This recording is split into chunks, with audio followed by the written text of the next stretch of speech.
यिर्मयाह नबी की किताब दा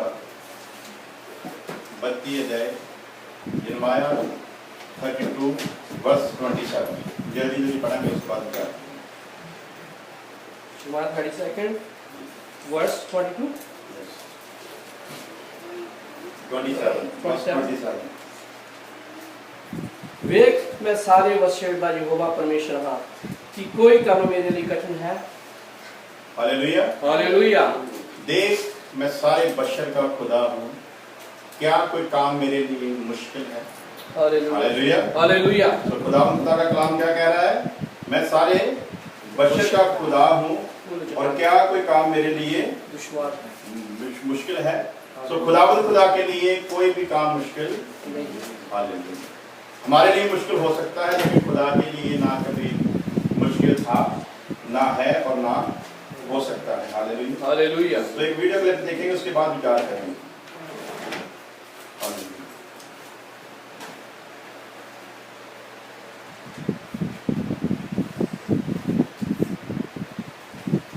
The universe is home to real monsters. We can't see them, but क्या पढ़ा है हमने? क्या कोई काम खुदा के लिए मुश्किल है? अमेरिका की सबसे बड़ी साइंटिस्ट ग्रुप का लिया हुआ ये वीडियो है और जो कुछ बता रहे हैं उसमें कितनी सच्चाई है उसको देखते हुए हम आज विचार करेंगे। ये ब्लैक होल है।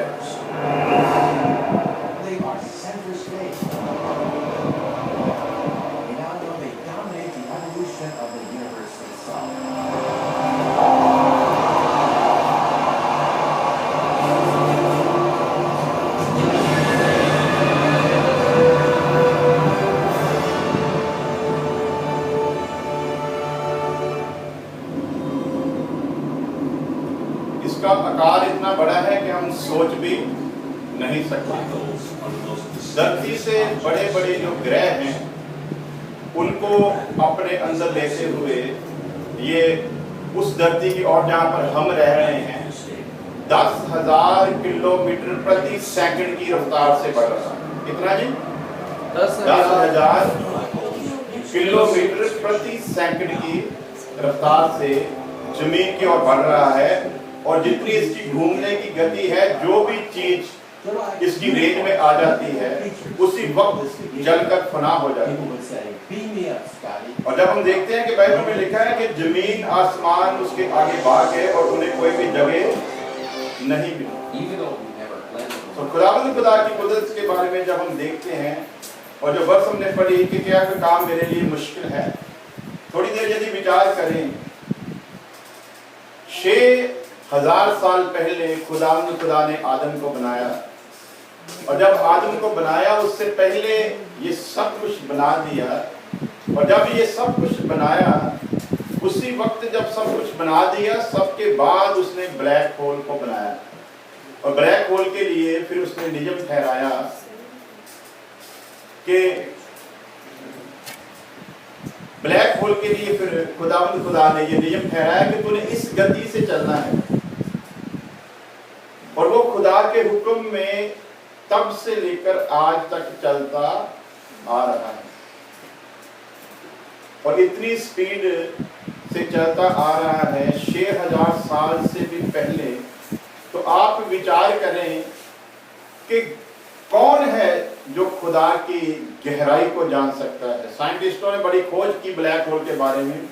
इन्होंने एक यंत्र भी यहाँ से छोड़ा लेकिन उसने उसको भी अपने अंदर खींच लिया। तो 10,000 प्रति किलो सैकड़े की रफ्तार से यदि वो जमीन की तरफ बढ़ रहा है तो जब उसको बनाया था तो कितनी दूरी पर था? अभी तक साइंटिस्टों ने सिर्फ मिल्की वे आकाश गंगा का ही पता लगाया है कि उसमें करोड़ों ग्रह हैं और उनका कहना कि इसके आगे अभी बहुत कुछ पड़ा है जो हमारी समझ में अभी आ नहीं रहा, खोज कर रहे हैं। तो खुदावंद खुदा ने जिस बंदे को अपनी शक्ल और सूरत पर बनाया उसको ये अधिकार भी दिया कि वो मेरी सारी कुदरत को समझ ले, और ये उसी का दिया हुआ वरदान है कि हम उसकी हर बात को समझ रहे हैं। हालेलुया। तो ये धरती की ओर भी बढ़ रहा है। एक समय आने वाला है जब धरती भी इसके आगोश में आएगी और फना हो जाएगी। सब कुछ जिस तरह से बनाया था उसी तरह परमेश्वर उसे खत्म भी कर देगा। देख भी रही है, रिकॉर्डिंग हो भी रही है, कल यूट्यूब से कल भी हो रही है, आज भी हो रही है, थल्ले उत्ते हो जाता बस। हालेलुया। सो परमेश्वर का कलाम कहता है क्या कोई काम मेरे लिए कठिन है? परमेश्वर के लिए कोई भी काम कभी भी कठिन नहीं था। हालेलुया। हालेलुया। सो जल्दी जल्दी पढ़ेंगे यूहन्ना की अंजील उसका 5 अध्याय उसकी पहली वचन से कि जब प्रभु यीशु मसीह इस जहान में आए तो एक ऐसे इंसान की हालत हम पढ़ते हैं जो 38 साल से बीमार था। कितने साल से? 38 साल। 38 साल से बीमार था। उसके बारे में आज हम देखेंगे कि यीशु मसीह उसके पास गया।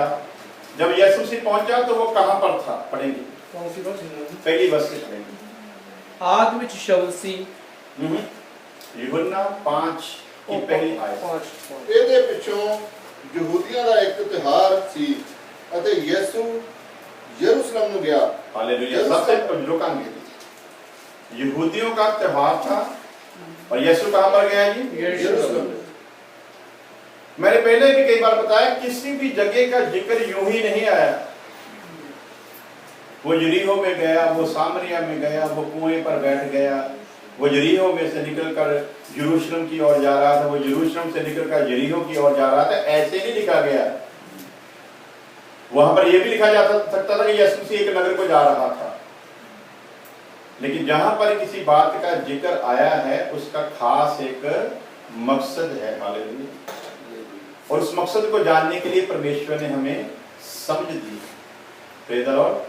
तो आज हम देखेंगे कि यीशु मसीह यरूशलेम को जा रहा है और यहूदियों का एक त्योहार है, और त्योहार के उत्सव पर लोग अक्सर सुलेमान के मंदिर में जमा होते थे जो यहूदियों का मंदिर था। उस मंदिर के इतिहास के बारे में आगे चलकर हम विचार करेंगे, क्योंकि आज हमारे सब्जेक्ट में वो नहीं है कि उसका इतिहास क्या था, लेकिन हम जो खास बात है उस पर ध्यान देंगे। मंदिर की खासियत क्या थी? खुदावंद खुदा ने जब बनाया, उस मंदिर को बनाने का हुक्म दिया और सुलेमान ने जब बना लिया तो सुलेमान ने प्रार्थना की कि खुदावंद खुदा जैसा तूने कहा मैंने वैसा ही बना दिया। तुम्हारे मंदिर को बनाने में कहीं भी मैंने अपनी मर्जी नहीं की। जहां जहां जो जो तो तुमने कहा, जिस चीज को जहां रखने के लिए कहा मैंने वहां पर रखी। मैंने कहीं भी अपनी मर्जी को पूरा नहीं किया। तूने कहा आवाज नहीं होनी चाहिए, मैंने आवाज भी होने नहीं दी। दुनिया में एक ही ऐसी इमारत बनी थी जहां आवाज नहीं हुई, अदरवाइज दुनिया में ऐसी कोई इमारत नहीं जो बिना आवाज के बन जाए। क्यों? क्योंकि खुदा के हुक्म के साथ बन रही। हालेलुया। हालेलुया। और जब हम कोई भी काम खुदा के हुक्म के मुताबिक करेंगे तो उसका एक मतलब जरूर निकलता है। अगर खुदा कहेगा कि आवाज नहीं होनी चाहिए तो वो हमें तौफीक भी बख्शेगा कि आवाज ना हो। आज आवाज ज्यादा है, मंदिर कम बन रहा है। आज शोरगुल बहुत ज्यादा है। जैसे रात को भी हमने एक एग्जाम्पल सुना था कि आज तो बस ऐसे ही चल रहा है जैसे शुरनी है और पटाखा चल जाता है। तो खुदा शोर नहीं चाहता। क्या लिखा? मैं अपनी शांति तुम्हें दिए जाता हूं। उस तरह से नहीं देता जैसे संसार देता है। Praise the Lord. सबसे पहले हमें यह जानना चाहिए कि जिसकी हम इबादत करते हैं वो शांति का राजकुमार है, शांति का दाता है, शांति का राजकुमार है। और जो शांति का राजकुमार है वो चाहता है कि हर काम बहुत ही शांति के साथ हो। लेकिन आज उल्टा हो गया है। आज काम तो खुदा का हो रहा है लेकिन अशांति ही नजर आ रही है, हर तरफ अशांति है, शांति नहीं। तो उसने कहा मैं अपनी शांति तुम्हें दिए जाता हूं। हालेलुया। अब यदि हम कहें कि पात्रों के वसीले से हमें उसकी शांति मिल गई है, तो वो शांति फिर नजर आनी चाहिए। यीशु मसीह कितना शांत था, उसकी कोई एग्जाम्पल आप बता सकते हैं? कितना शांत था, हर जगह शांति है। कितना, किस हद तक शांत था। इतनी मार भी पड़ रही थी लेकिन फिर भी शांत था। मुंह पर थप्पड़ मारा जा रहा है तो शांत है, मुंह पर थूका जा रहा है तो शांत है, कीलें ठोकी जा रही हैं तो भी उसको बहुत जलील किया जा रहा है। यदि तू खुदा का बेटा है तो ये करके दिखा, यदि तू खुदा का बेटा है तो ये करके दिखा। वो सब कुछ सह रहा, इतनी पीड़ा के बावजूद भी वो शांत था, बेहोश नहीं हुआ और हर बात को बड़ी ही शांति के साथ सह रहा है। सलीब पर लटकाने के बाद नीचे खड़े हुए आदमी उसको कह रहे, यदि तू खुदा का बेटा है तो नीचे उतर आ, तो हम भी तुझे कबूल कर लेंगे। उस बात को भी वो शांति के साथ सह रहा है। तो वो शांति का राजकुमार जो कहता है कि मैं अपनी शांति तुम्हें दिए जाता हूं, मैं उस तरह से नहीं देता जैसे संसार देता है। हम तो आश्वासन दे सकते हैं किसी को शब्दों के द्वारा, लेकिन यीशु की शांति सिर्फ शब्द नहीं, सिर्फ कलाम नहीं, बल्कि वो शांति नजर आती है। Praise the Lord. जहां जहां भी वो गया उसने अपनी शांति का सबूत दिया। और हमारे लिए भी ये जरूरी है कि हमारे अंदर भी वो शांति नजर आनी चाहिए। जब वो शांति नजर आएगी तब वो आनंद जिसके बारे में पौलुस लिखता है कि प्रभु में सदा आनंदित रहो, फिर मैं कहता हूं आनंदित रहो। हालेलुया। तो प्रभु में आनंदित वही रह सकता है जिसका मन शांत हो, जिसे दुनिया की किसी भी चीज से कोई लेना देना नहीं, जिसे दुनिया की कोई भी चीज अशांत ना कर सके, वही प्रभु में आनंदित रह सकता है। वरना जहां अशांति आई वहां हमारा आनंद जो है वो छीन लिया जाएगा। आनंद का होना बड़ा जरूरी है। इसको वहीं पर रख लो, आप टेबल पर वहां पर रख लो, वहीं पर तो सही रहेगा। हालेलुया।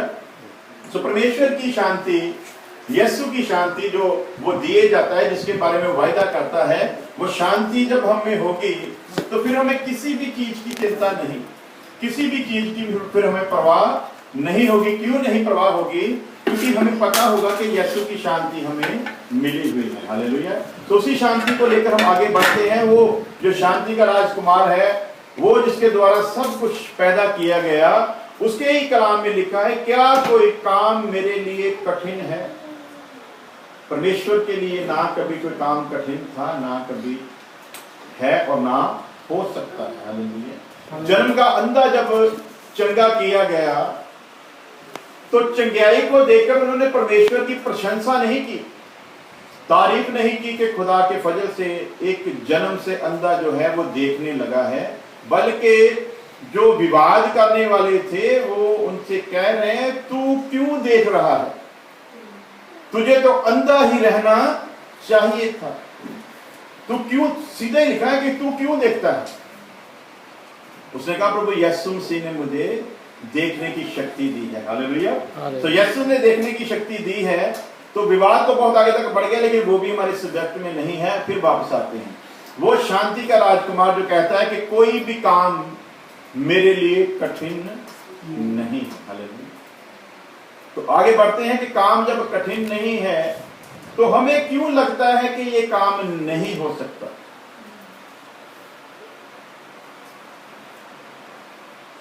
क्यों लगता है? क्योंकि अभी उसकी शांति हमारे अंदर आई नहीं है, इसीलिए उसका आनंद हमें महसूस नहीं होता। और आगे जाके लिखा है, पौलुस ने लिखा कि प्रभु में सदा आनंदित रहो, फिर मैं कहता हूं आनंदित रहो। परमेश्वर में सदा खुश रहो, फिर मैं कहता हूं खुश रहो। 2 बार कह रहा है, जोर दे रहा है। और आगे जाकर फिर लिखा है, तुम्हारा आनंद कोई छीन न ले, तुम्हारी खुशी को तुमसे कौन ले लेगा हमारी खुशी? तो हम लोग क्या कहते हैं, बीमारी हमारी खुशी को लेगी, परेशानी हमारी खुशी को लेगी, हमारे औलाद नहीं हमारी खुशी को लेगी, हम कर्जदार हैं हमारी खुशी को लेगी। तो फिर पौलुस के वो शब्द कहां इस्तेमाल होंगे जो वो कहता है, कौन मुझे मसीह की मोहब्बत से अलग कर सकता है? कौन? क्या कोई मुसीबत, क्या कोई परेशानी, क्या मौत, क्या काल, क्या भूखे रहना, क्या परेशानियों में रहना? कौन है जो मुझे मसीह की मोहब्बत से अलग कर सकता है? उसने साफ कह दिया, कोई ऐसी चीज नहीं जो मुझे मसीह की मोहब्बत से अलग करे, बल्कि मैं मसीह के दुखों को अपने शरीर में, उसके दुखों की गति को, उसके दुखों की कमी को मैं अपने शरीर में पूरा करता हूं और उसके दाग मैं अपने शरीर पर लिए फिरता हूं। कौन है जो मुझे मसीह की मोहब्बत से अलग करेगा? अशांति असल में है नहीं, ना अशांति का कोई वजूद है। हमारी अपनी ही सोच ने हमारे अंदर अशांति को पैदा किया है। जब तक हम अपनी सोच के मुताबिक चलते रहेंगे, जब तक अपनी सोच के मुताबिक फैसला लेते रहेंगे, तब तक हमारे अंदर कभी भी उसकी शांति आ सकती नहीं, उसका वायदा पूरा नहीं हो सकता। उसने तो कह दिया, मैं अपनी शांति तुम्हें दिए जाता हूं, जिस तरह से संसार देता है मैं उस तरह से, शब्दों की शांति नहीं। यदि तुम मुझे समझ जाओगे तो फिर शांत हो जाओगे। शांत किस तरह से? वो जो शांति उसने दी, वो शांति ने स्टीफन के अंदर, इस तूफान के अंदर काम किया। और किस हद तक शांति कि लोगों ने उसे पूछा, उसने डट कर यीशु मसीह के बारे में बताया। लोगों ने पत्थर उठा लिए, रुका नहीं। मसीह की शांति अंदर पहुंच चुकी है। लोगों के उठाए हुए पत्थर की भी उसे परवाह नहीं है। पहला शहीद था वो। यीशु मसीह के आकाश पर उठाए जाने के बाद मसीही लोगों में पहला शहीद स्तिफान, और किस तरीके से शहीद हुआ कि लोगों ने पत्थर उठाया, वो बोलते जा रहा है। लोगों ने पत्थर मारना शुरू किया, वो बोलते जा रहा है, गवाही देते जा रहा है। जब काफी पत्थर पड़ रहे हैं तो कह रहा है, मैं आकाश को खुला हुए देख रहा हूं और मसीह को परमेश्वर के दाहिने हाथ खड़े हुए देख रहा हूं। इतनी शांति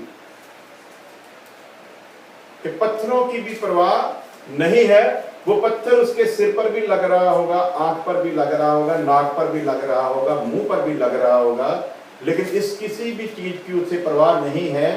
क्यों?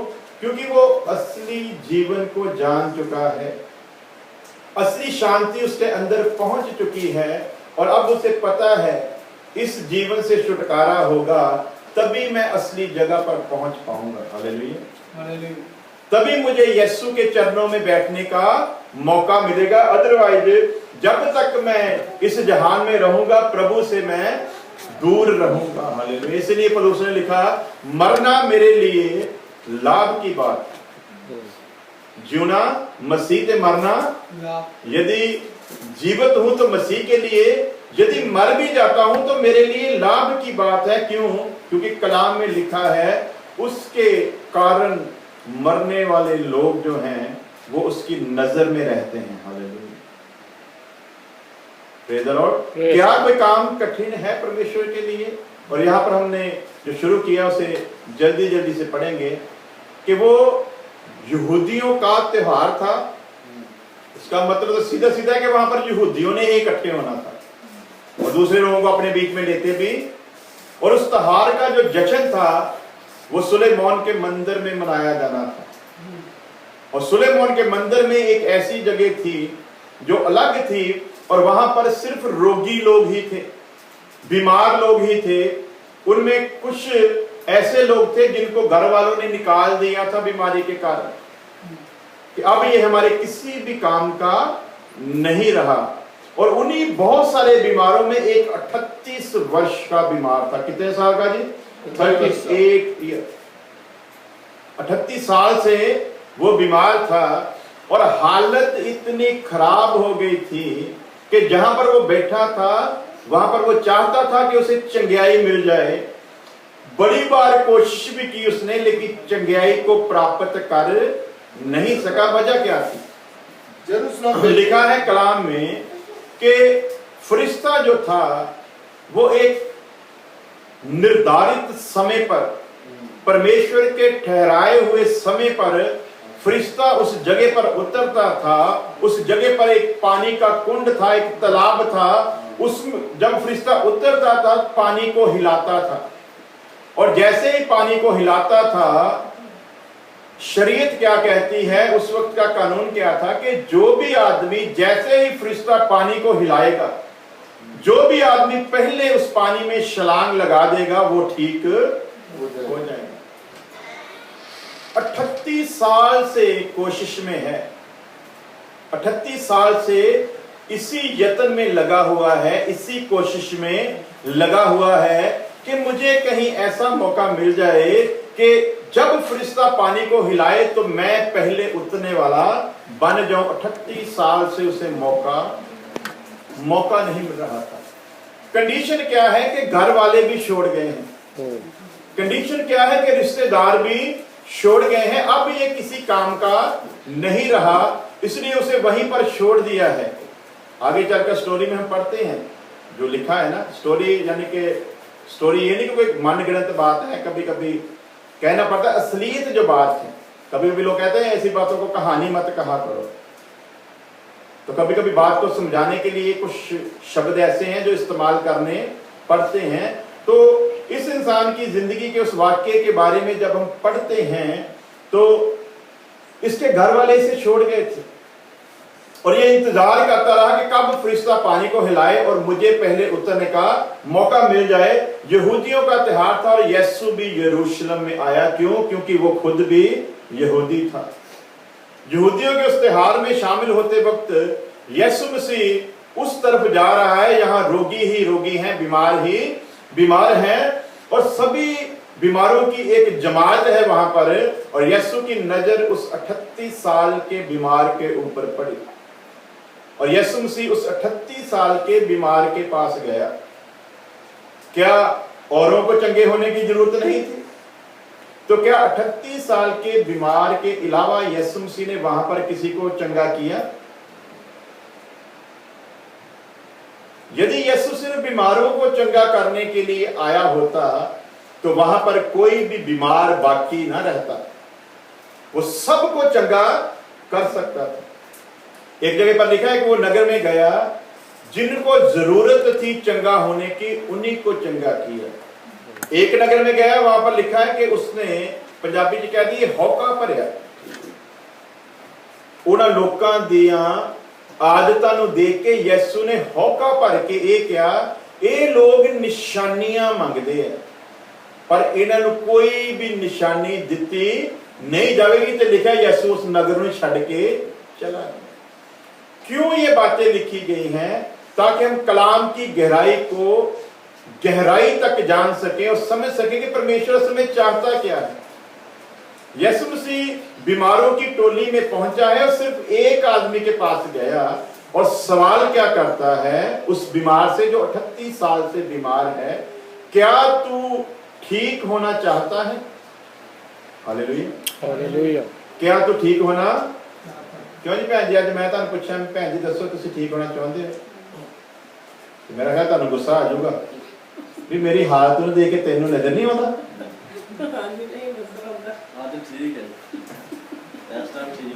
हालेलुया। तो जो 38 साल से बीमार था उसको जब यीशु ने पूछा होगा तो क्या उसको गुस्सा आया होगा? यार ये कैसा आदमी है, मेरी दशा को देखकर ये मुझसे पूछ रहा है क्या तू चंगा होना चाहता है?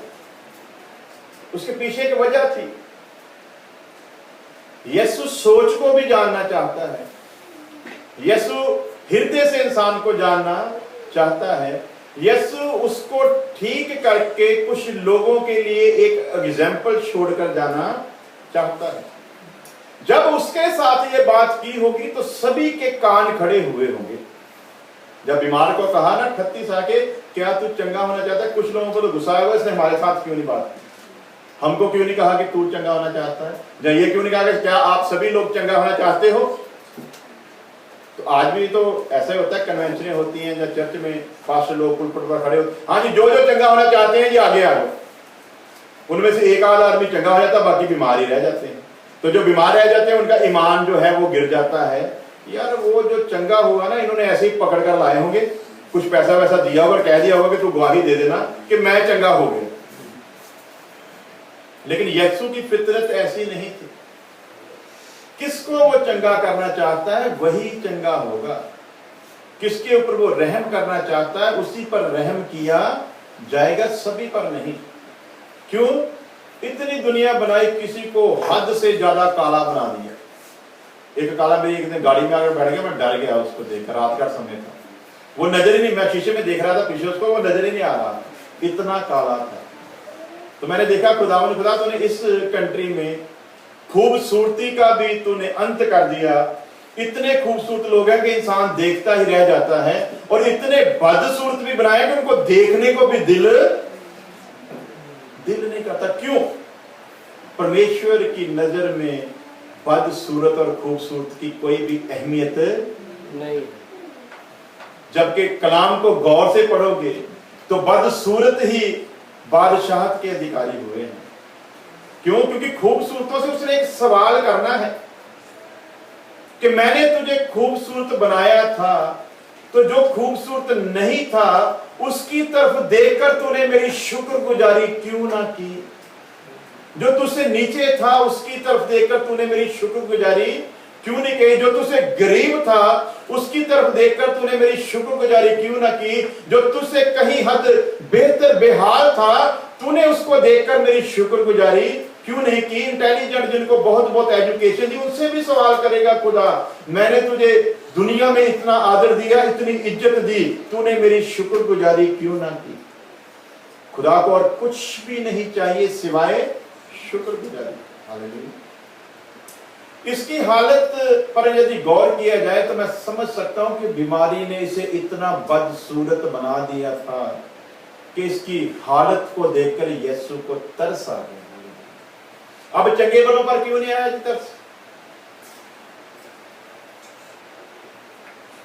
शुक्र करो बीमार हो, यीशु का तरस आ जाएगा। हालेलुया। शुक्र करो खूबसूरत नहीं हो, यीशु का तरस आएगा। शुक्र करो गरीब हो, यीशु के तरस को देख सकोगे। वरना अमीर के पास तो समय नहीं कि वो सत्संग में आकर भी बैठ सके। शुक्र करो कि तुमको उसने इतना बीमार किया कि उसकी तरस भरी निगाह तुम पर आ सके। तो अब क्या करना चाहिए? बीमारी के लिए रोना नहीं, बल्कि बीमारी के लिए शुक्रगुजारी करनी है। ऐ खुदावन खुदा, तूने मुझे जो बीमारी दी है इसके पीछे भी तेरी कोई रजा है, इसलिए मैं इस बीमारी के लिए भी तेरा शुक्र करता हूं। हालेलुया। कोई ताड़े थप्पड़ मारे मुंह देते तो तुसी को भाई बड़ा धन्यवाद तेरा, तो उन्हें खुशी होगी? वो तो वैसे मर जाएगा। क्यों भाई बोले? कोई थप्पड़ मारे जोर दे नहीं तो तुसी जदों उन्हें कह दो भाई तेरा बड़ा धन्यवाद, जे दिल करदा ते एक होर मार दे, तो मेरा ख्याल भी शर्म नाल मर जाऊगा ते घर जाके अपने मुंह ते आप मारूगा। बहुत प्रैक्टिकल है। हालेलुया, आमीन। खुदा होर प्रैक्टिकल करावे ताकि उसका तरस होर बढ़े। हालेलुया। सो कलाम की गहराई को जब हम समझते हैं, यदि हम चाहते हैं कि खुदा का तरस हम पर आए, तो जरूरी है कि कोई ऐसी घटना हमारी जिंदगी में आए ताकि हम उसके तरस के साथ साथ उसको भी देख सकें। हालेलुया। 38 साल का बीमार को यदि कोई हकीम चंगा कर देता तो कोई बड़ी बात नहीं होनी। हकीम ने चंगा, आज भी तो डॉक्टर चंगा कर ही रहे हैं, सभी लोग यीशु के नाम में थोड़ी चंगे हो रहे हैं। क्यों जी? ना सभी मंदिर में जाकर चंगे हो रहे हैं, ना सभी गुरुद्वारा में जाकर चंगे हो रहे हैं, ना सभी मस्जिद में जाकर चंगे हो रहे हैं, ना सभी चर्च में जाकर चंगे हो रहे हैं। तो यीशु की रजा को जानना है, उसकी मर्जी को समझना है। तो समझते समझते हमें ये समझ आती है कि हर बात के लिए हमें उसकी शुक्रगुजारी करनी है। तो जब बीमारी आए, थप्पड़ मारने वाले बंदे को हम कहें कि तेरा बड़ा धन्यवाद है, तो वो मर जाएगा अपने आप में। वो शर्मसार हो जाएगा, वो सोचने पर मजबूर हो जाएगा। इसी तरह से जब बीमारी आती है, शैतान एक तरफ खड़ा होता है कि ये परमेश्वर को फिटकारे, और परमेश्वर एक तरफ आस लगाए हुए बैठा है, ये शुक्रगुजारी करे। तो अब फिटकारेगा तो इस तरफ वाला खुश होगा और कहेगा परमेश्वर को, बस इसके बारे में तो बात कर रहा था, धर्मी है, थोड़ी सी मुसीबत आई तुझे फिटकार रहा है। और जब वो शुक्रगुजारी करेगा, वो दोष लगाने वाला शर्म के मारे ही मर जाएगा। बीमारी को भी शर्म आ जाएगी कि मैं किसके पास आई हूं। हालेलुया। बीमारी को शर्म आ जाएगी कि मैं तो इसको घबराहट में डालने के लिए आई थी, उल्टा ये मुझको घबराहट में डाल रहा है। मैंने कई बार बताया, शायद आप लोगों में से किसी ने नहीं सुना, यीशु मसीह ने कहा राई के दाने जितना भी विश्वास हो तो पहाड़ को कह के सरक जा तो वो सरक जाएगा, पहाड़ को कह के उठ और समुद्र में जा गिर तो वो गिर पड़ेगा। तो आज क्या हुआ, लोगों ने पहाड़ों के लिए दुआ करनी शुरू कर दी। ऐ पहाड़ तो उधर चला जा, पहाड़ नहीं जाएगा। क्यों जी? पे गया कभी यीशु के आने के बाद कभी कोई पहाड़ हटा? वो नहीं हटेगा। उसकी बात को समझने की जरूरत है। वो उसने आपको शक्ति, उसने आपको तौफीक इसलिए नहीं दी कि आप पानियों को सुखाते रहो, पहाड़ों को हटाते रहो। पहाड़ मुसीबत को दिखाता है, जो स्पिरिचुअल मीनिंग है। पहाड़ एक मुसीबत है, और मुसीबत को जब मसीह यीशु के नाम में डांटोगे तो वो भाग जाएगी, आपके सामने ठहर नहीं सकेगी। लेकिन ईमान को कितना बढ़ाना है। बीमारी, अगर कैंसर का पता चले ना, डॉक्टर जब बता देता है कि कैंसर हो गया है, जैसे ही मरीज को पता चलता है 75% उसकी मौत उसी वक्त हो जाती है। उसे पता होता है कि अब कोई भी उपाय नहीं कि मैं बच पाऊंगा। लेकिन खुदा ने ऐसी भी ताकतें दी है इंसानों को, जिनको पता चल गया कि मुझे कैंसर है, लेकिन उन्होंने परवाह ही नहीं की। उन्होंने कहा तू मेरा बिगाड़ ही कुछ नहीं सकता। मेरा दोस्त है बाजवा, उसके बाप को कैंसर था, पहलवान था वो। जब डॉक्टर ने बताया तो उनको पेट का कैंसर है, 3-4 महीने से ज्यादा आदमी बचता नहीं, इलाज भी कोई नहीं करवाया। अपनी पूरी उम्र उसने भोगी, और तब कहीं पूरी उम्र में जाकर जब मौत हुई तो 5-6 बीमारियां आई, तब बुजुर्गी की हालत में वो मरा। कैंसर उसे मार नहीं सका, क्योंकि उसकी अंदर की शक्तियों ने कैंसर का मुकाबला किया। तो खुदा ने हमें योद्धा बनाकर खड़ा किया है, कमजोर बनाकर नहीं। तो योद्धे का काम है हर चीज को फेस करना, हर चीज का सामना करना, हर चीज से लड़ना है और जीत को प्राप्त करना है। इसीलिए लिखा है कि जो पाप के ऊपर जीत हासिल करेगा वही जिंदगी का ताज हासिल करेगा, उसी को वो जीवन मिलेगा। तो बीमारी के साथ लड़ना है। इस इंसान को आकर जब यीशु ने पूछा क्या तू चंगा होना चाहता है, तो उसका जवाब क्या था? शायद उसने सोचा होगा ये आदमी इसलिए आया है, तगड़ा है, जवान है, कि जब फरिश्ता पानी को हिलाएगा तो ये मुझको उठाकर उसमें फेंक देगा। उसके मन की सोच यही थी। आसपास बैठे हुए लोगों ने भी इसीलिए ज्यादा बात नहीं की, क्योंकि उनको उम्मीद थी कि इससे हम बेहतर हैं, कभी ना कभी इससे पहले हम पानी में चले जाएंगे। इसलिए उन्होंने, किसी ने नहीं कहा कि तू हमारे साथ भी कुछ बात कर। तो यीशु मसीह ने जब 38 साल के बीमार के साथ बात की, तो उसका जवाब बताता है कि वो यीशु मसीह के बारे में क्या सोच रहा है। जवाब क्या था? ऐ यीशु नासरी, मेरा कोई नहीं है। हालेलुया।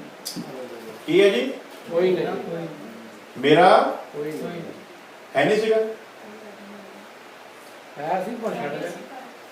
हाँ जी, ਛੱਡ ਜਾਂਦੇ ਇਹਨਾਂ ਦੇ ਕੋਈ ਨਹੀਂ ਸੀ, ਛੱਡ ਗਏ ਸੀ। छुट के जाने वाले इतना हार चुका है, अब उम्मीद भी नहीं है कि मेरा कोई है। भूल चुका है। 38 साल की बीमारी ने सब कुछ बुला दिया। पंजाबी जी कहिए मत मार गई। सब कुछ भूल चुका है और हारा हुआ पेश करता है अपने आप को कि मेरा कोई भी नहीं है कि जब फरिश्ता पानी को हिलाए वो मुझे पानी में डाल दे। हालेलुया। तो यीशु मसीह का अंदर से जवाब क्या था? मैं जो तुझसे पूछ रहा हूं कि क्या तू चंगा होना चाहता है, मैं ही फरिश्ते को कहता हूं और वो आकर पानी को हिलाता है। मैं ही हुक्म देता हूं फरिश्तों को, वो आते हैं, पानी को हिलाते हैं और तुम लोग चंगियाई पाते हो। इसलिए याद रख, तेरे सामने जो वो खड़ा है वो फरिश्तों को पैदा करने वाला है। Praise the Lord. अब तुझे इस बात की चिंता करने की जरूरत नहीं कि कोई फरिश्ता आकर पानी को हिलाए तो तू चंगा हो। तू सिर्फ अपने मन की बात को कह और अपने ईमान के बारे में मुझे बता कि तू चंगा होना चाहता है। उसने कहा मेरा कोई नहीं, सच बोल दिया। थे सभी, जब चंगा हुआ तो सभी ने बहुत बड़ा एक जश्न मनाया। जब चंगा हुआ तो घर में भी गया। इसका मतलब घर था तो घर वाले भी थे। इसको यीशु को देखने का कभी मौका नहीं मिलना था यदि ये इतनी लंबी बीमारी में ना रहता। हालेलुया।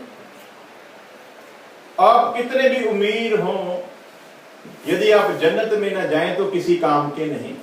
आप कितने भी ज्ञानवान हो, यदि परमेश्वर को ना देखा हो तो किसी भी काम के नहीं। इस बीमार को मौका मिला यीशु की सूरत में परमेश्वर को देखने का। हालेलुया। इसलिए यीशु ने कहा जिसने मुझे देखा उसने मेरे बाप को देखा। चेहरे में छुपा था चेहरा खुद खुदा का, उसी चेहरे में से, यीशु के चेहरे में से वो खुदा को देख रहा है।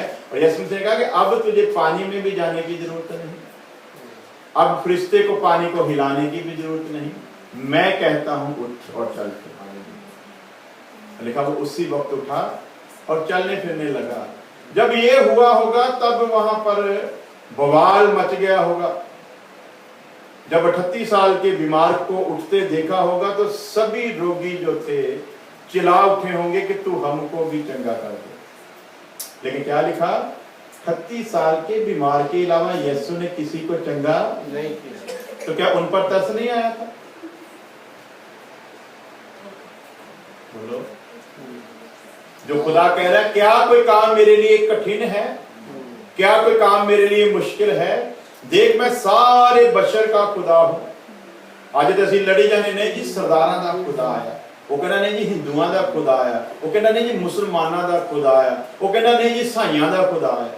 अज खुदा दे नाम ते लड़ी जा रहे, एक ईसाइयां दा खुदा हो गया, एक सिखां दा हो गया, एक हिंदुआं दा हो गया, एक मुसलमानां दा हो गया। फिर मेरे 4 खुदा हो गए ना। तो ये 4 खुदा बना के बैठे हैं ते चारे दी खूबी देखो की है। वो जड़ा गुरुद्वारे च बैठा है वो भी कहता इको ही है, मंदिर वाला भी कही जाता इको ही है, वो जड़ा मस्जिद च बैठा वो भी कहता इको ही है, तो जड़ा चर्च च बोल रहा वो भी कहता इको ही है। तो फिर 4 किदा हो गए? ते जे इको ही आ ते फिर तू गुरुद्वारे च जान तो काली डरदा? जे तू इको ही आ ते फिर तू मंदिर च जान तो काली डरदा? जे तू इको ही है तो फिर तू मस्जिद च जान तो काली डरदा? जे इको ही है तो फिर चर्च च आउण लगे तेनों काली डंग जा मर पैंदा? जे ते इको ही है तो फिर वो सारी जगह ते इको ही है ना। ते फरिश्ते भी साडे ते हसदे होने, कहते देखो परमेश्वर एक है, शदाई एवं लड़ी जाने, नहीं मेरा वाहिगुरु है, वो कहना नहीं मेरा प्रभु है, वो कहना नहीं मेरा अल्लाह है। तो मुसलमानों ने पहला कहते थे खुदा 20 साल पहला, फिर उन्होंने देखा क्रिश्चियन लोग भी खुदा कहते हैं और हम भी खुदा कहते हैं, तो फिर इनमें और हमें फर्क क्या रहेगा? उन्होंने बोला आज के बाद खुदा नहीं कहना, हम अल्लाह कहा कहेंगे। तो पहले खुदा हाफिज बोलते थे, अब अल्लाह हाफिज बोलने शुरू कर दिया। जर्मन में मैं गया और वहां पर वेलकम करने के सरदार फैमिली आई, तो एक दूसरे मुकाजिब होकर सभी कह रहे वाहिगुरु जी का खालसा वाहिगुरु जी की फतेह। मैं कहा सत श्री अकाल माड़ा बिना तो होता ही है ना। सो फैशन बन गया है परमेश्वर को पुकारने का अपने अपने तरीके से, हम बढ़िया तरीके से। वो कोई कह रहा है जयराम जी की आज जय बजरंगी कहना शुरू कर दिया अपने अकल से अपने तरीके से। लेकिन खुदा क्या कहता है? देख मैं सारे बशर का खुदा हूं, वो चाहे हिंदू हो, चाहे मुसलमान हो, चाहे सिख हो, चाहे क्रिश्चियन हो, चाहे बौद्धिस्ट हो, चाहे जैनी हो, चाहे वो ग्रीकी हो, कोई भी हो, मुझे किसी से लेना देना नहीं। क्यों? क्योंकि मैंने अपनी शक्ल सूरत पर उसे पैदा किया है। वो गरीब है तो भी मेरी शक्ल है, वो अमीर है तो भी मेरी शक्ल है, वो किसी मजहब में रह रहा है तो भी मेरी शक्ल है। मेरा पुर्जा उसमें फिट है, जिसके जरिए मैं उसको बताता हूं कि मैं तेरा खुदा हूं। तो वो खुदा उस जगह पर पहुंचा, 38 साल के बीमार को कहा चल और उठ फिर, और लिखा कि वो उसी वक्त चलने लगा। आज हम यीशु की इन बातों का यदि बखान करें तो हमको कोई फायदा है? कोई फायदा है? हाँ जी, यीशु की तारीफ करना, यीशु ने पहाड़ हटा दिते, यीशु पानी ते चल पिया, यीशु ने 4 दिन दे मरे हुए लाजर नूं बाहर बुला लिया। ये गल्लां दस्सण दा सानू कोई फायदा? उसने 4 दिन का मरा हुआ जिंदा किया हो या 40 दिन का मरा, हमको क्या लेना देना? उसके मुर्दों को जिंदा करने का हमको क्या फायदा है? हमको क्या मैसेज है? हमको हमारी नजात के साथ उसका क्या संबंध है? हमने यीशु को इसलिए माना है कि वो नजात दहिंदा है। रसूलों की किताब में लिखा, जमीन के ऊपर आकाश के नीचे कोई दूसरा नाम नहीं दिया गया जिसमें नजात है, साल्वेशन है, मुक्ति है। दुनिया में सिर्फ एक ही नाम, यीशु नाम, जिसके द्वारा मुक्ति है। वो यीशु जिसके नाम के द्वारा मुक्ति है, उसके बारे में हम कह रहे हैं कि उसने ये सब कुछ किया होगा, हमको क्या लेना देना? अब वो कहते हैं कि रामचंद्र ने तीर चलाया, 7 दरख्तों को काट दिया। किसी हिंदू को 7 दरख्तों काटने का कोई फायदा है? बोलो नहीं। हाँ जी, एक बार केरला में वो मरियम की मूर्ति, उसमें से आंसू आ रहे थे, सभी लोग उधर भागना शुरू कर दिए। उसकी आंखों से आंसू आए, उसकी आंखों से लहू बहे, उसके आंखों से दूध बहे। आपको क्या फायदा है? आपकी निजात के साथ उसका कोई संबंध है?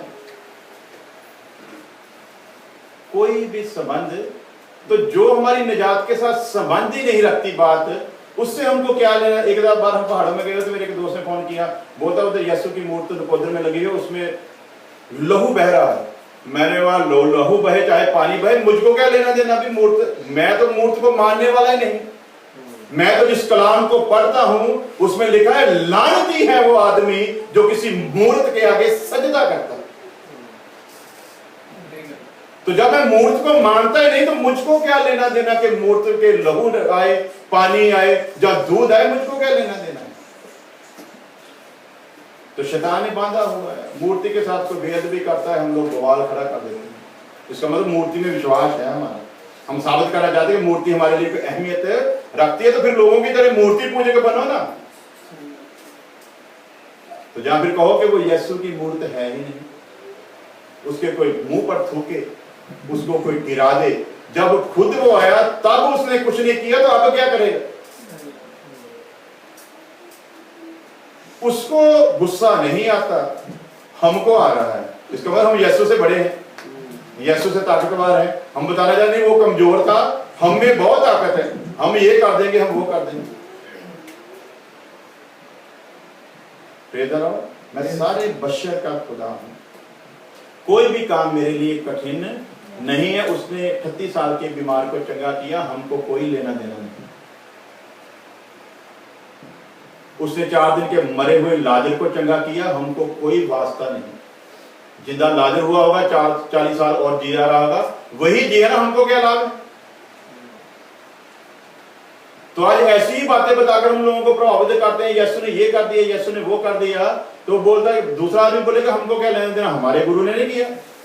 हमारे गुरु ने वहां पर पैर मारा, वहां से पानी निकल आया। हमारे गुरु ने वहां पर हाथ रखा, वहां से पहाड़ हिल गया। तो सभी की गवाहियां हैं। वो 11वीं को मानने वाले कहते हैं हमारे पीर ने डूबा हुआ बेड़ा निकाल दिया था, पता नहीं कितने साल से डूबा हुआ था। तो उनके साथ आप क्या बात करोगे? कौन सा मजहब है जिसमें मौजूदे नहीं हुए, कृष्ण में नहीं हुए? लेकिन आपको क्या लेना देना? आपके साथ उसका क्या संबंध है? शैतान ने यहीं पर बुद्धि बांधी हुई है। और आप पढ़ेंगे कि हमको क्या लेना देना है। रसूलां दी किताब जल्दी उसके बाद समाप्त करेंगे 3 अध्याय कि यीशु एक ऐसी शख्सियत है कि जितने भी गुरु पीर पैगंबर भगवान आए हैं उनकी शक्तियां उन्हीं तक सीमित रही, उसका आगे किसी को कोई भी फायदा नहीं मिला। और यदि मिला तो किसी ने कोई तपस्या करके कोई ऐसा किया कि वो तांत्रिक विद्या हासिल कर ली, कोई जादूगर बन गया, कोई कुछ बन गया, इससे ज्यादा कुछ हुआ नहीं है।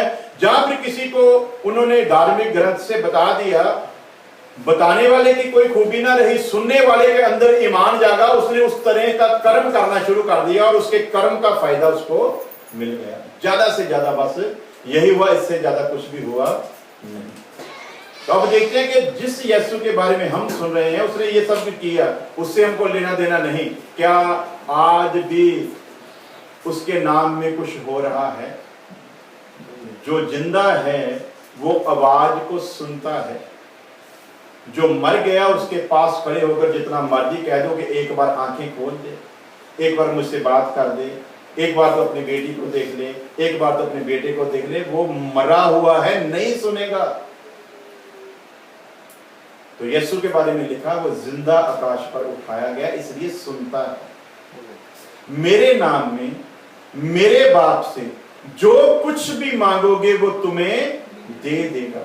मुझ पर ईमान लाने वाले, मुझ पर विश्वास रखने वाले मुझसे भी बड़े काम करेंगे। अब ये किसी धार्मिक ग्रंथ में नहीं आपको मिलेगा कि मुझ पर ईमान रखने वाला मुझसे भी बड़ा काम करेगा। हालेलुया। अफ्रीका की एक वीडियो डाली हुई यूट्यूब पर देख लेना, एक्सीडेंट में बुरी तरह से मरा हुआ आदमी तीसरे दिन जिंदा हो गया। हालेलुया। रोनाल्ड मोंके का साथ प्रोग्राम चला था, उसकी पत्नी ने कहा कि मुझे खुदा के रूह ने बताया कि यदि तू वहां पर चलकर उस पर हाथ रखेगा वो जिंदा हो जाएगा। 3 दिन पड़ी रही डेड बॉडी, जहां पर डेड बॉडियां रखी जाती हैं, वहां से डेड बॉडी निकाली गई। पास्टर ने जैसे उस पर हाथ रखा, उसने कहा कि मुझे ईमान था, औरत ने कहा कि मेरा पति इसके हाथ रखने से ठीक हो जाएगा। जैसे ही उसने हाथ रखा वो मुर्दा उसी वक्त उठकर बैठ गया। अब मुझे ये नहीं लेना देना कि यीशु ने क्या किया था, क्योंकि वो तो पास्ट हो गया। आज यीशु क्या कर रहा है मुझे इस बात से लेना देना है। जब आज करेगा तब मुझे विश्वास होगा कि जो आगे लिखा गया कि तेरी निजात होगी, फिर वो भी होगी। तो यदि आज कुछ नहीं होता तो फिर मैं अंधेरे में नहीं चलूंगा। तो क्या लिखा? यीशु कल आज और युगो युग एक जैसा है, वो कभी बदलता नहीं। वो 6000 साल पहले जब आदम को बनाया तब भी काम करता था, वो जब बदन में आया तब भी काम करता था, वो जब उठा लिया गया तब भी काम कर रहा है और आने वाला है काम को तमाम करने के लिए। इसलिए मुझे ये यकीन है कि जो आज काम कर रहा है वो मेरी निजात भी जरूर करेगा। हालेलुया। देखते हैं, जल्दी जल्दी पढ़ेंगे और समाप्त करेंगे, दुआ करेंगे। सिर्फ पढ़ेंगे इसको जल्दी, 3 की 1 से लेकर। पतरस और यूहन्ना प्रार्थना करने वेले, पतरस और यूहन्ना प्रार्थना करने वेले तीसरे पहर हैकल को ਅਤੇ ਲੋਕ ਇੱਕ ਜਵਾਨ ਨੂੰ ਲੰਗੇ ਨੂੰ ਚੁੱਕੀ ਲੈ ਜਾਂਦੇ ਸਨ। लोग एक जन्म से लंगड़े को उठाकर लिए जा रहे थे, जिन रोज हैकल ਦੇ ਫਾਟਕ ਕੋਲ ਜਿਹੜਾ ਸੋਹਣਾ ਸਦੀਦਾ ਸੇ ਬਹਾਲ ਦਿੰਦੇ ਸਨ, ਜਿਹਨੂੰ ਉਸ ਫਾਟਕ ਦੇ ਕੋਲ ਜਿਹੜਾ ਸੋਹਣਾ ਸਦੀਦਾ ਆ ਉਹਦੇ ਸਾਹਮਣੇ ਬਹਾਲ ਦਿੰਦੇ ਸਨ, ਕਿਉਂਕਿ ਉੱਥੋਂ ਸਰਮਾਏਦਾਰ ਲੋਕ ਨਿਕਲਦੇ ਸੀਗੇ ਜਾਣ ਵਾਲੇ, ਔਰ ਉਹ ਉੱਥੋਂ ਉਹਨੂੰ ਭੀਖ ਦਿੰਦੇ ਸੀਗੇ ਤੇ ਉਹ ਉਹਨਾਂ ਦੀ ਰੋਜੀ ਰੋਟੀ ਦਾ ਇੱਕ ਸਾਧਨ ਬਣਿਆ ਹੋਇਆ ਸੀ। ਲੋਕ ਉਹਨੂੰ ਉੱਥੇ ਲੋਕ ਨਹੀਂ ਸੀ ਬਿਠਾ ਕੇ ਜਾਂਦੇ, ਘਰ ਦੇ ਬਿਠਾ ਕੇ ਜਾਂਦੇ। हालेलुया। आगे चल के पता चलता है कि घर वाले ही थे, यहाँ पर लोग लिखा है लेकिन घर वाले ही उसको कमाई का साधन बनाकर वहां पर छोड़ जाते हैं। जब ने पतरस और यूहन्ना हैकल में जाते हुए देखा, जब उसने पतरस और यूहन्ना को हैकल में जाते हुए देखा, उन्हें तो भिक्षा मांगी। अब उसको पता था कि आदमी यहूदी लगता है, खूबसूरत भी है, शायद कुछ देकर जाएगा, मंदिर में आया है, तो भला करने के लिए आया है तो कुछ ना कुछ मुझको भी देकर जाएगा। तो पतरस ने यूहन्ना दे नाल उन्हें ध्यान नाल वेख के आख्या कि जब उसने भीख मांगने की इच्छा से उनकी तरफ देखा, पतरस और यूहन्ना ने भी उनकी तरफ देखा। तो उन्हें उन्होंने कोलों कुछ लभण दी आशा करके उन्हां वाल ध्यान कीता। जब उन्होंने भी देखा, नजर मिल गई और उसने उनकी तरफ कुछ हासिल करने की आस के साथ देखा। पर पतरस ने आख्या सोना चांदी तो मेरे को नहीं। हालेलुया। पर किया जी, सोना चांदी तो मेरे को नहीं। ये रोज आता था, पैसे इकट्ठे करके ले जाता था। कभी कभी कोई सरमाएदार आता होगा, वो सोने का कोई सिक्का दे जाता होगा या चांदी का सिक्का भी दे जाता होगा। परंतु अब पतरस और यूहन्ना वहां पर पहुंचे हैं और क्या कह रहे हैं, पढ़ेंगे दोबारा। पतरस ने आख्या सोना पतरस चांदी ने कहा, सोना चांदी सोना चांदी तो हमारे पास नहीं है, रुकेंगे। ये कौन पतरस है जो हर जगह पर बुरा पड़ा? हर जगह पर यीशु जब भी बात करता था ये पहले बोल उठता था, क्योंकि पाकरू भी आया नहीं था, दुनिया में पवित्र आत्मा भेजा नहीं गया, सहायक मददगार भेजा नहीं गया था। अब फर्क कितना आ गया, पहले जब पाकरू नहीं मिला था, पवित्र आत्मा नहीं मिला था, उस वक्त का पतरस और पाकरू पाया हुए पतरस में जमीन आसमान का फर्क है। पहले ये हर बार अकेला ही जाता था, अब यूहन्ना को साथ लेकर निकला है। पाकरू संगति को दिखाता है, यूनिटी को दिखाता है। अब ये अकेला आगे बढ़ना नहीं चाहता।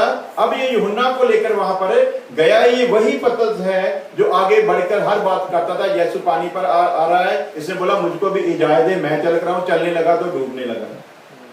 जितनी देर तक विश्वास के साथ चला चाहता रहा, जब शक किया तो डूबने लगा। यीशु मसीह ने कहा तुम सभी मेरा इनकार कर जाओगे, जब मेरे पकड़वाने का वक्त आएगा तुम सभी मुझे छोड़ जाओगे। पतरस ही उठकर बोला ये 11 जो है ये तुझको छोड़ सकते हैं, परंतु मैं मर सकता हूं, परंतु तुझे छोड़ नहीं सकता। यीशु मसीह ने कहा फिर इनको छोड़, मैं तेरे ऊपर ही बात करता हूं। मुर्गा उतनी देर तक अपनी आवाज नहीं निकालेगा सुबह के 4 बजे जितनी देर तक तू मेरा 3 बार इनकार न कर दे। ये वही पतरस है, इनकार किया हुआ, बाद में 3 बार इकरार किया हुआ, अब पाकरू पाया हुआ है। वही पतरस अब क्या कह रहा है, सोना चांदी तो हमारे पास नहीं है, लेकिन क्या है, आगे पढ़ेंगे। पर जो मेरे कुल है सो तेनु देता, जो मेरे पास है वो मैं तुझे देता हूं। यीशु मसीह नासरी के नाम ना क्या है उसके पास? यीशु का नाम है। Hallelujah, praise the Lord. Praise the Lord. Yeshu Masih करके लिखा गया, ना अकेला मसीह, ना अकेला यीशु। यीशु के नाम का अर्थ है पापों से छुड़ाने वाला, और मसीह का अर्थ है बचाने वाला, सेव करने वाला। मेरी बात आप समझ गए? जंगल में मैंने आपको शेर से बचा लिया, अब आपको कहीं सेफ जगह पर छोड़ना भी है ताकि दोबारा कहीं शेर आपके ऊपर फिर हमला ना कर दे। तो यीशु के नाम का अर्थ है पापों से छुड़ाने वाला, और मसीह का अर्थ है सेव करने वाला। इसीलिए हर मजहब में, चाहे वो सिख हो, हिंदू हो, मुसलमान हो, जब भी कोई किसी के लिए किसी दुख के समय में आता है तो सीधा कह दिया जाता है यू आर माई सेवियर, या सीधा पंजाबी च कहते हैं ये ते साडे लिए मसीहा बन के आया। तब ये नहीं कहा जाता ये हमारे लिए रामचंद्र या कृष्ण बन के आया, ये हमारे लिए मोहम्मद बन के आया, ये हमारे लिए सैम बनकर आया। तब क्या कहा जाता है, ये हमारे लिए मसीहा बनकर आया। तब क्या वो कह रहा है, हमारे पास सोना चांदी नहीं, लेकिन यीशु मसीह है, और उसी नाम से मैं तुझे कहता हूं उठ जा। Hallelujah, hallelujah. हम तुझे सोना चांदी तो नहीं दे सकते, परंतु जो नाम हमारे पास है वो तुझे इस काबिल बना देगा कि तू दूसरों को सोना चांदी देने वाला बन जाए। अपनी आंखें बंद करें, सिरों को झुकाएं, दुआ करें। Hallelujah, hallelujah. खुदावंद खुदा तेरी तारीफ, तेरा शुक्र करते हैं, तेरी दया के लिए, तेरी मोहब्बत के लिए, तेरे दिए हुए प्यार के लिए जो तूने अपने लोगों को दिया है, कि मुझ पर ईमान रखने वाले मुझसे भी बड़े काम करेंगे। और सचमुच है खुदावंद, हमने 2000 साल पहले ही नहीं देखा, बल्कि आज भी अपनी आंखों से देखते हैं। हालेलुया। तू आज भी अद्भुत काम करता है। जो भी तुझ पर ईमान लाता है तू उस पर दया करता है। जितने लोग तेरी हजूरी में बैठे हैं खुदा, एक एक जन को तेरे तख्त के आगे लाते हैं। तू हर एक की मुसीबत से, हर एक की परेशानी से वाकिफ है। और शायद ये परेशानी इसीलिए आई कि ये लोग तुझे देख सके, इसके लिए भी तेरा धन्यवाद करते हैं। हर जिंदगी के लिए दुआ करते हैं पिता, जैसे तेरे पुत्र यीशु नासरी के नाम में वो 38 साल का बीमार चंगा हुआ, जैसे पतरस के कहने पर जब उसने कहा कि यीशु मसीह के नाम में उठ और वो चलने लगा। ऐ पिता, आज हम तेरे एक एक बच्चे के लिए दुआ करते हैं, जैसे तूने इन पर रहम किया वैसे ही तू आज भी कर, क्योंकि तेरा कलाम कहता है तू कल, आज और युगो युग एक सा है। एक एक जिंदगी पर तेरा फजल चाहते हैं, तेरा रहम हर एक जिंदगी के ऊपर बना रहे और हर एक जिंदगी तेरी गवाह बनकर बताए कि तूने उनके लिए क्या किया। हमारी दुआ को सुन ले मसीह यीशु के नाम में। अब हमारे खुदा यीशु मसीह का फजल, खुदा बाप की मोहब्बत, पाक रूह की संगत अब से लेकर हमेशा तक उसके तमाम लोगों के साथ बनी रहे। आमीन। हालेलुया। खुदा